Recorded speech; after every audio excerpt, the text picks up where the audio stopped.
Hello বন্ধুরা, আজকে ভাবছিলাম যে এই কোটাটা নিয়ে কি করা যায়। ভাবতে ভাবতে বসে পড়লাম রং তুলি নিয়ে। দেখো, আমি একটা কালো রং অ্যাক্রিলিক কালার নিয়ে নিয়েছি। নিয়ে এটাকে পেন্ট করতে বসলাম। পেন্ট করতে বসে হলো একটা সমস্যা।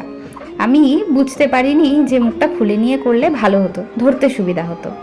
যথারীতি প্রথমে কালি লেগে হাতের অবস্থা খারাপ।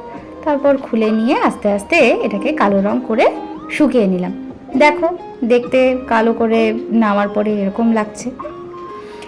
এরপর একটা গোল্ড ডাস্ট নিলাম।